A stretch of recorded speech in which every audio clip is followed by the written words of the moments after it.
Hi வாங்க ஸ்டோரிக்குள்ளே போகலாம். Hi நிலா, எப்போ வந்த? எப்படி இருக்க? என்னடா புதுசாக எப்படி இருக்கெல்லாம் கேட்குற? இல்லை, ஒரு வாரமாக சரியாக பேச முடியலையே, அதான். ஒரு வாரமாக என்னை மிஸ் பண்ணியா? இந்த செம்மு முடிகிறதுக்குள்ளே அப்பா போதும் போதும்னு ஆயிடுச்சு. கொஞ்சம் லைட்டாக மிஸ் பண்ணேன். எது கொஞ்சம் தானா? ஆமாம், நம்ம ஒன்றும் பார்த்துக்காமலே இல்லைல்ல, அதான் கிளாஸில் பார்த்துட்டு தானே இருந்தோம்.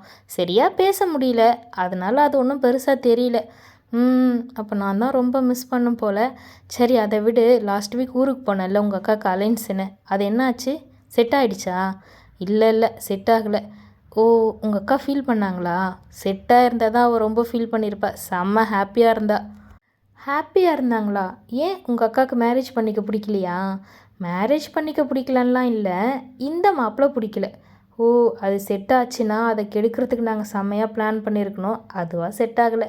அடப்பாவி, அக்காவுக்கு செட் ஆன அலைன்ஸை கெடுக்க வர யோசிப்பியா நீ? ஆமாடி, அவள் ஒரு பையனை லவ் பண்ணுறா. அப்படியா? அப்போ நீ உங்கள் அப்பா கிட்ட சொல்லிவிடு. ஐயோ, இப்போவே சொன்னால் அவ்வளோதான், கொன்னே போட்டுருவார் எங்களை. கொஞ்ச நாள் போகட்டும், அவரே அலைன்ஸ்லாம் பார்க்கட்டும், அதுக்கப்புறம் பார்த்துக்கலாம். ஓ சரி சரி. அக்கானா ரொம்ப பிடிக்குமோ?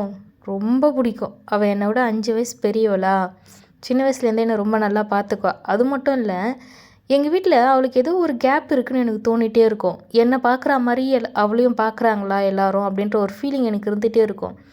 எங்கள் அப்பா நல்லா தான் பார்த்துக்குவார், பாசமாக தான் இருப்பார். ஆனால் என்கிட்ட இருக்கிற மாதிரி அவகிட்ட இல்லைன்னு எனக்கு தோணும். வில்லேஜில் எப்பவுமே ஒரு பையன் ஒரு மாதிரி, பொண்ணு ஒரு மாதிரி தான் பார்ப்பாங்க. அது எனக்கு கஷ்டமாக இருக்கும். ஏன் நமக்கு பண்ணுறதெல்லாம் அக்காவுக்கு கிடைக்கல அப்படின்னு எனக்கு விவரம் தெரிஞ்சிட்டேருந்து அதை நான் கவனிச்சிட்டே இருக்கேன். எனக்கு ஒரு விஷயம் கிடைக்குதுன்னா அதுக்கு ஈக்குவலாக அதே மாதிரி அவளுக்கு கிடைக்காது. அதனாலே நான் அவகிட்ட ரொம்ப ஃபிட் ஆகிடுவேன். அது மட்டும் இல்லை, அவளுக்கு ஏதாவது ஒரு கஷ்டம் இல்லை ஏதோ ஒரு ப்ராப்ளம் வரப்போதுன்னு எனக்கு முன்னாடியே தெரிஞ்சிடும். என்னால் அதை ஃபீல் பண்ண முடியும். அவளை தவிர வேறு யார்கிட்டையும் அந்த விஷயத்தை நான் ஃபீல் பண்ணதே இல்லை. இப்போ சின்னதாக அவளுக்கு ஏதோ ஆகுது, அடிப்பட போகுது, இல்லை உடம்பு முடியல அப்படின்னா கூட அது எனக்கு முன்னாடியே ஃபீல் ஆக ஆரம்பிச்சிடும். இப்போ வரைக்கும் வேறு யார்கிட்டையும் ஆனால் அதை நான் ஃபீல் பண்ணவே இல்லை. மேபி ஃப்யூச்சரில் உங்ககிட்ட நான் ஃபீல் பண்ணுவேன்னு நினைக்கிறேன். ஏன்னா அவளுக்கு அடுத்து நான் உங்ககிட்ட தான் அவ்வளோ க்ளோஸாக இருக்கேன். சரி, எப்போ வீட்டுக்கு கிளம்புறேன்? நான் ஈவினிங். நீ? எனக்கு நைட்டு 10 மணிக்கு தான்.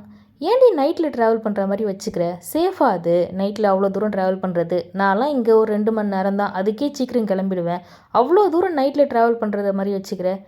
இல்லைப்பா, நைட்டில் என்ன தூங்கிட்டே போயிடலாம், பகலில் ரொம்ப தூரம் போகிற மாதிரி ரொம்ப கஷ்டமாக இருக்கும், அப்புறம் டிராஃபிக் இருக்குமா, அதனால தான். நீ சொல்கிறதெல்லாம் சரிதாண்டி, பட் முடிஞ்ச வரைக்கும் இனிமேல் டே டைமில் ட்ராவல் பண்ண ட்ரை பண்ணு. நைட்டில் ரிஸ்க் எடுக்காதடி. சரிப்பா, நெக்ஸ்ட் வீடியோவில் பார்க்கலாம் வாங்க.